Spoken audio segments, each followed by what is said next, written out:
اعوذ باللہ من الشیطان الرجیم بسم اللہ الرحمن الرحیم اللہم صلی علی سیدنا محمد معدن الجود والکرم وآلہ وسلم۔ سامعین و ناظرین اکرام، السلام علیکم ورحمۃ اللہ وبرکاتہ۔ آج کا ہمارا موضوع یہ ہے کہ ہمیں آخرت کا احساس کیسے پیدا ہوگا۔ یہ باتیں پچھلی نشست سے ہم نے اس کا سلسلہ ہے جوڑا ہوا ہے، اور پچھلی نشست میں ہم بات کر رہے تھے ضرورت کی، اور تین چیزیں میں نے آپ کو بنیادی طور پہ بتائی تھیں کہ ضرورت، فکر اور عمل۔ اب اس میں یہ ہے کہ ضرورت کا احساس کیسے پیدا ہوگا۔ آج کا جو موضوع بنا کہ ضرورت کا احساس۔ اب یہ معاملات جو ہیں، ایک بات نوٹ کر لیں، یہ باطنی معاملات ہیں، اور یعنی اس پہ آپ نے ذرا عقل کو استعمال کرنا ہوگا۔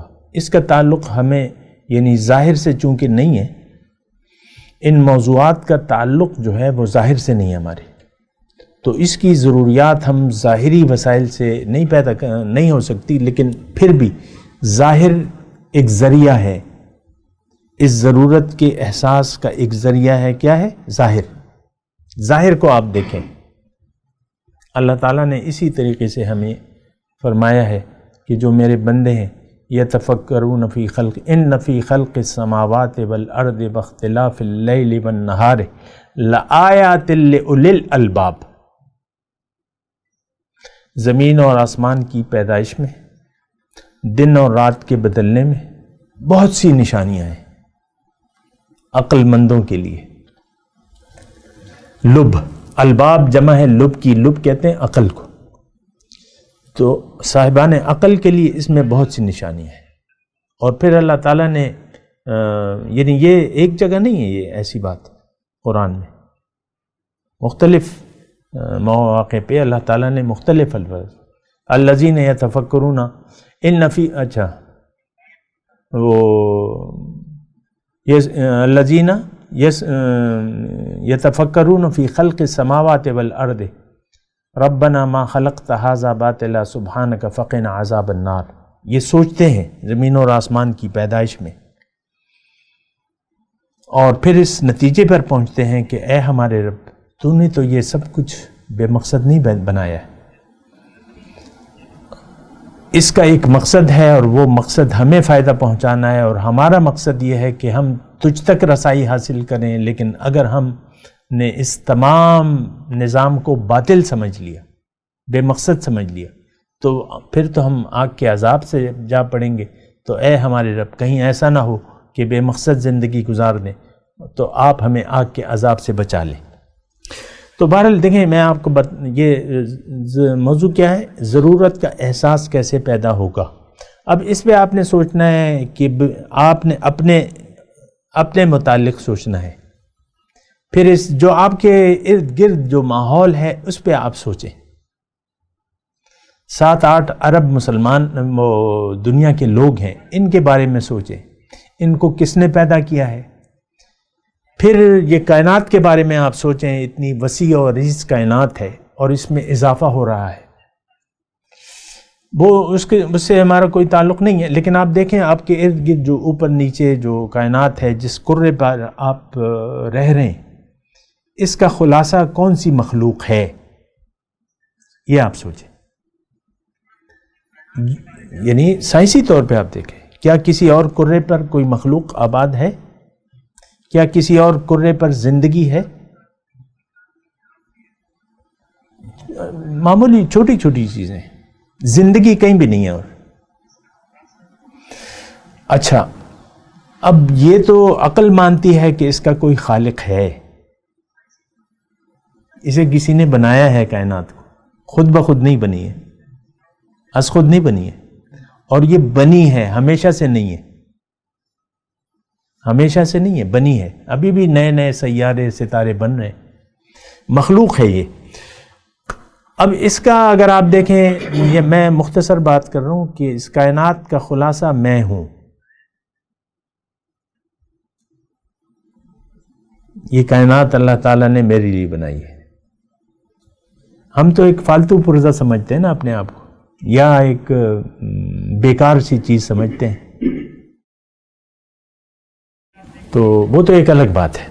لیکن میرے لیے، میری ذات کے لیے، میرے اکیلے کے لیے یہ کائنات اللہ تعالی نے بنائی ہے. اب کچھ اہمیت آ گئی. ایک کارخانہ ہے مثال کے طور پہ، اور ایک کارخانہ کوئی بناتا ہے اور اس کا سارا فائدہ ایک ورکر کو دے دیا جاتا ہے، تو ورکر کوئی خوشی محسوس کرے گا کہ نہیں کرے گا؟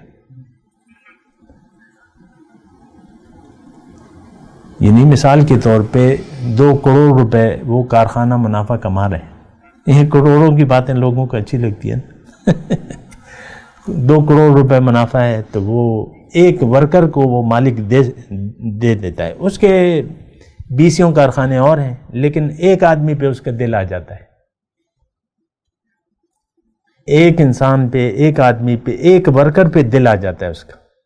تو اس کے تو بتیرے وہ ہیں، بتیرے کارخانے ہیں، بتیرے کاروبار ہیں. ایسے لوگ نا.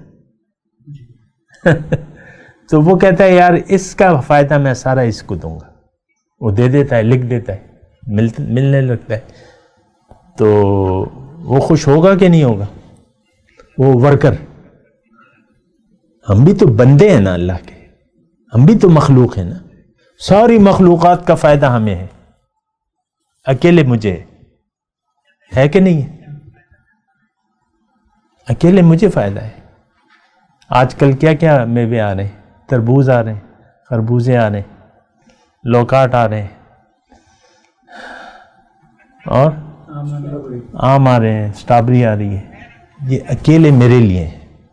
سارا فائدہ کائنات کا اللہ تعالیٰ نے میرے لیے کائنات پیدا کی ہے. وَالَّذِي خَلَقَ لَكُم مَّا فِي الْأَرْضِ جَمِيعًا. اللہ تعالیٰ فرما رہے ہیں جو کچھ بھی ہے یہ میں نے تمہارے لیے پیدا کیا ہے. ٹھیک ہے، یہاں تک ہو گئی بات، میرے لیے. اب میں سوال کروں گا میں کس لیے ہوں، میری ڈیوٹی کیا ہے؟ اب وہ ورکر ہے کارخانے میں، وہ یہ بھی تو سوچے گا کہ بھئی ٹھیک ہے منافع آ رہا ہے، لیکن میں نے کیا، میری کارخانے میں کیا ڈیوٹی ہے؟ اس کو سوچنا چاہیے نا. سارا 2 کروڑ روپے ماہانہ اسے مل رہا ہے، تو وہ اسے سوچنا چاہیے کہ بھئی میں نے کیا کرنا ہے. اس نے مالک سے پوچھنا چاہیے کہ نہیں پوچھنا چاہیے؟ ٹھیک ہے منافع لکھ رہا ہے، لیکن یہ تو ایک کارخانہ ہے، وہ چلانا ہے، اور یہ اور وہ مثال سمجھنے کے لیے ہوتی ہے. تو بھئی میری ضرورت کیا ہے اس میں نے کرنا کیا ہے، میرا کام کیا ہے، یہ پوچھنا چاہیے. یہ سوال ہے جو ہم پوچھنے کے لیے تیار نہیں ہیں اللہ سے. ٹھیک ہے، اللہ تعالیٰ کی نعمتوں سے ہم استفادہ تو کر رہے ہیں بڑے شوق سے، کھابے کھا رہے ہیں، پہناوے ہو رہے ہیں، پیسے یہ وہ سارا دم. تو لیکن یہ نہیں پوچھ رہے اللہ سے کہ اللہ تو نے مجھے پیدا کیوں کیا ہے، میں نے کیا کرنا ہے، اس کائنات میں میری کیا حیثیت ہے، میں نے کیا کوشش کرنی ہے. تو پھر اب یہ ہے نا کہ یہ آپ اللہ سے پوچھیں گے جو خالق ہے آپ کا، جو سارے یہ فائدے آپ کے لیے اس نے بنائے، یہ آپ اللہ سے سوال کریں گے. کسی سائنسدان، کسی فلاسفر، کسی دنیا کے فلسفی سے آپ نے یہ نہیں پوچھنا. براہ راست آپ نے پوچھنا ہے اللہ سے. اور اللہ نے بتایا ہے کتاب میں، اور کتاب کی تفصیل بیان کی ہے رسول اللہ صلی اللہ علیہ وسلم نے، جو نبی ہیں. نبی کا مطلب خبر دینے والا، نبا. تو وہ خبر دینے والے سے آپ نے تعلق قائم رکھنا ہے، اس کے پاس جانا ہے، اس سے پوچھنا ہے. ایرے غیرے نتھو غیرے آج کل بہت مل جائیں گے آپ کو، جو یوٹیوبر ہیں، ادھر ادھر ہیں، زندگی کے فلسفے بتاتے رہتے ہیں. نو، یہ بات نوٹ کر لیں. نام بس ایک نام ہے، محمد صلی اللہ علیہ وسلم. ان سے آپ نے پتہ کرنا ہے. اور آج مطلب بس یہ ایک مطلب آپ نوٹ کر لیں. یعنی میں جو موضوع تھا وہ یہ تھا کہ ہمیں ضرورت کا احساس کیسے پیدا ہوگا. تو خلاصہ کلام یہ ہے کہ ہم نے سوچنا ہے، تفکر کرنے ہیں. فی خلق الذین یتفکرون فی خلق السماوات والارض، زمین اور اپنی پیدائش میں زمین، اس میں آپ نے سوچنا ہے. اب نقطہ یہاں آ گیا ہے کہ اب آپ نے رسول سے رابطہ کرنا ہے، نبی سے پوچھنا ہے کہ اس کی بات پہ دھیان دینا ہے، اس سے پوچھنا ہے. تو اس کے بارے میں ہم انشاءاللہ اگلی نشست میں بیان کریں گے. وآخر دعوانا ان الحمد للہ رب العالمین. مولاي صل وسلم دائما ابدا على حبيبك خير الخلق كلهم.